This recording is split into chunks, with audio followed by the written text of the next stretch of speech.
두 번째, 오늘 첫 번째 시간이 앞서서 우리 6월 28일 날 시험이 있었죠. 거기에 대한 우리 기간수를 평을 하고 수업을 시작하도록 하겠습니다.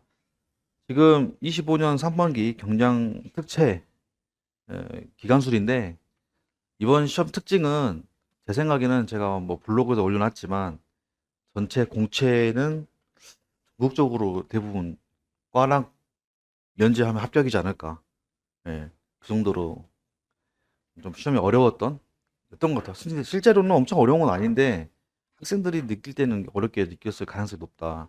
그래서 아마 예를 들면 작년 대비는 커트라인이 보통 세 과목 60문제 중에서 한 14개에서 멀리 가는 애들이 18개까지 합격을 했는데 이번에는 그냥 60점만 넘기면 합격이지 않을까. 그 정도일 것 같다고 생각을 했어요. 그래서 우선 뭐 결과가 나와야 알겠지만 근데 이제 어 이번에 출제 이 스타일 자체가 뭐냐면은 교수님 한 분 들어가고 그다음에 현직이 한 명 들어오고 그다음에 검토위원 한 명 들어오고 세 명이 시험을 이렇게 내는데 이게 왜 이렇게 다르냐 그러면은 들어가는 사람들이 어떠냐에 따라 달라지거든요.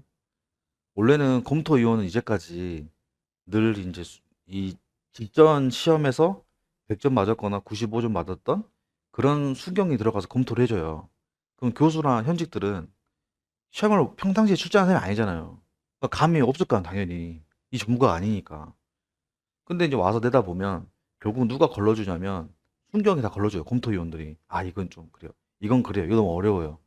이게 한단 말이죠. 그러다 보면 결국은 쭉쭉쭉 해서 결국은 이제 기출화되면서 쉬워지는데 이번에는 검토위원들이 순경이 안 들어가고 이제 경사가 들어가거나 그다음에 경위가 들어가거나 심지어 이제 이번에 우리 기간수 같은 경우는 이 기간술 전공자가 아닌 사람이 검토위원 들어가기 때문에 저도 알겠어요? 모르겠죠. 다행히 이제 교수님들이 그렇게 어렵게 내지 않아서 기간수는 잘 냈는데 나머지 영어도 잘 냈고 나머지 항해도 잘 냈고 근데 이번에 법규, 개론, 형사법 요 세 과목이 어려워가지고 예, 좀 학생들이 그랬을 겁니다.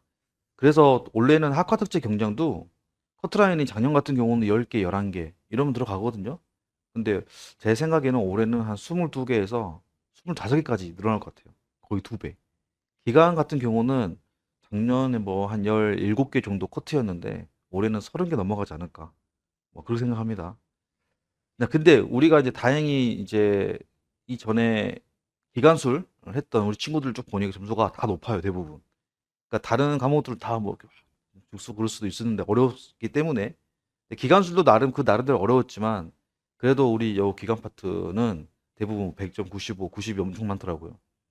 그래서 출제를 보면 알겠지만 기간술은 이번에도 보면 봐볼게요, 같이. 음.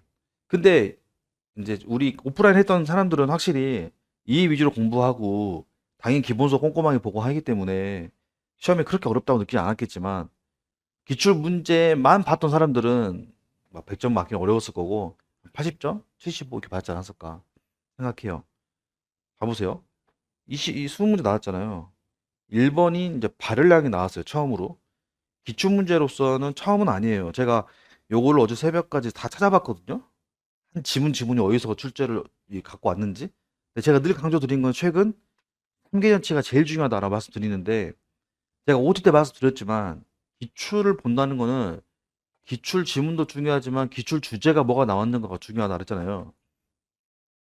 그러니까 발열량 같은 경우도 뭐예요? 이제 우리 기본서에는 다 있어요. 기본서 60페이지에 그대로 있는 문제고요. 23년 3차 간부에도 한번 발열량이 지문에서 고유 발열량과 발열량이 나왔단 말이죠. 근데 고유 발열량이 나왔기 때문에 그걸 가지고 저희 발열량 냈다 이 말입니다. 근데 이걸 보고 착안해가지고 기본서 보니까 저희 발열량이 있네 이렇게 해서 갖고 오는 거죠. 이해하셨나요? 자, 2번 연료 분사 조건은 워낙 많이 나오는 거예요. 근데 중요한 게 뭐냐면 최근 3개년에 이렇게 많이 나왔다는 거야. 21년, 22년, 23년, 네. 24년 제외하고 또 나왔죠. 이거 맞았어야 문제고 3번도 연력학 기본 용어가 나왔어요. 22년 2차 간부 22번 연력학 기본, 23, 3차의 순경 18번에도 연력학의 기본 용어. 그러면 출제진 입장에서는 어떻게 생각할까요? 이번엔 연력학 기본 용어 2번 나왔으니까 이번에도 출제를 하되 그 안에 있는 박스 기억 니은을 조금 변형해서 내보자. 이런 생각이 않겠어요? 예전에는 연력학을 1, 2, 3부칙을 설명한 거 나왔다면 이번에는 비율로 내보자. 이렇게 생각할 수 있는 거죠. 이게 출제자의 관점에서 본다는 뜻이에요. 그러니까 연력학 1법칙 나왔으니까 1법칙만 봐. 이건 기출을 보는 뜻이 아니에요. 아주 소극적인 기출을 보는 거고 우리가 좀 본다는 거는 연력학의 기본 용어가 출제가 되었으니까 아직 안 나왔던 기본 용어 뭐가 있지? 이렇게 봐야 되는 거죠. 이해하셨죠? 그래야 당황하지 않는 거죠. 증기폐쇄 현상이 나왔는데 정말 오랜만에 나왔어요. 이거 15년도 1차에 한 번 나오고 안 나왔거든요. 근데 수업은 그거 한단 말이에요. 당연히 기본서 95페이지는 그대로 출제가 됐고 어렵지 않았어요. 배합이 높은 원인.